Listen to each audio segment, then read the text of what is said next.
राष्ट्रीय आरोग्य अभियानचा आज बेमुदत धरणे आंदोलन काम बंदचा 7वा दिवस आहे। नेमक्या काय प्रमुख मागण्या आहेत आणि आतापर्यंत आपल्यापाशी कोण कोण आले होते अधिकारी?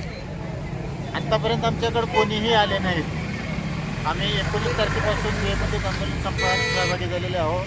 NHMचे सर्व कंत्राटी कर्मचारी आहेत। आमचे प्रमुख 18 मागण्या आहेत। 18 मागण्यापैकी प्रथम मागणी आमची आहे समायोजन।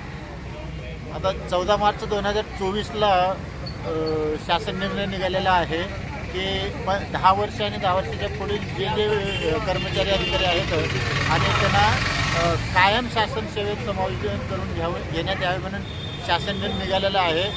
तेव्हापासून आजतागत आम्ही फक्त प्रतीक्षा करतो, वाट पाहतो, इकडून तिकडून निर्धारी घालतो, पण आमचं कोणी ऐकत नाही। आमच्या शासन निर्णयावर कोणीही अंमलबजावणी करत नाही आणि अंमलबजावणी होण्याच्या मार्गाने तसं काही आम्हाला आढळून येत नाही आणि शेवटी नाईलाज असतो आम्हाला हा आंदोलनाचा मार्ग स्वीकार करावा लागला। आणि खरं तर हे आंदोलन करण्याच्या पाठीमाग म्हणजे जिम्मेदार पण तेच लोक आहेत जे लोक आम्हाला आंदोलन करायला भाग पडलं।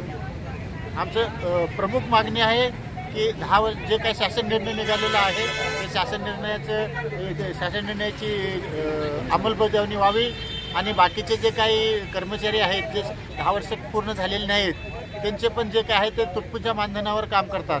आम्ही पण तुटपुंज्या मानधनावरच काम करतोय, पण निर्णय निघालेला आहे तर आम्हाला समायोजन करून घ्यावं आणि बाकीचे जे आहेत कमी कालावधीचे जे कर्मचारी आहेत त्यांना पण जे 15% मानधन वाढ हे त्यांनी जाहीर केलेले आहेत, सरकारने जाहीर केलेले आहे, त्यांची पण अंमलबजावणी करायला। इतर जे काही आम्हाला काय ॲक्सिडेंट होतं आहे रोडनं गेल्यावर, आता मी हे पडलो, मी बेट लावून आलो तर आम्हाला कुठलं विमा कवच नाही आहे, कुठलं काय हे नाही, भरत नाही।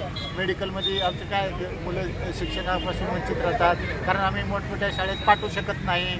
आता शिक्षण तर आता काळाची गरज झालेली आहे आणि शिक्षणाविषयी कॉम्पिटिशन वाढलेलं आहे। मग एवढं 15-20 हजारामध्ये आमच्या मुलांना आम्ही काय शिकवणार आहोत आणि आमची काय प्रगती? ठीक आहे, आज बेमुदत काम बंद आंदोलनाचा 7वा दिवस आहे। प्रशासनाने याची काय दखल घेतली आहे आणि तुमच्या मागण्या काय आहेत नेमक्या? आमच्या मागण्या आहेत, आम्ही 18 वर्ष झालं कंत्राटी कामगार म्हणून काम करतो। आता माझं वय आहे 50 वर्ष। आतापर्यंत कसलाही मला कंत्राटीचा किंवा परमनचा कुठलाही लाभ नाही। उच्च शिक्षणासाठी मी माझ्या लेकरांना शिक्षण देऊ शकले नाही।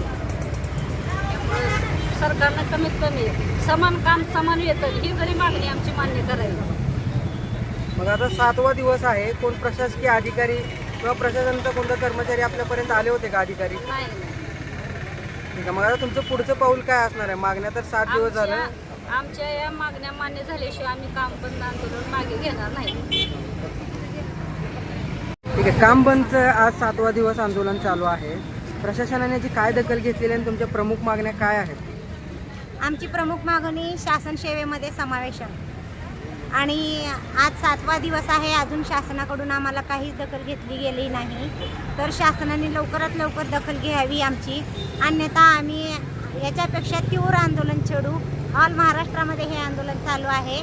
कंत्राटी कर्मचाऱ्याचं 40,000 कर्मचारी याच्यामध्ये सहभागी आहेत. आणि जर समजा शासनाने आम्हाला लवकरात लवकर ह्याचा निर्णय नाही घेतला तर आम्ही रस्त्यावर उतरू.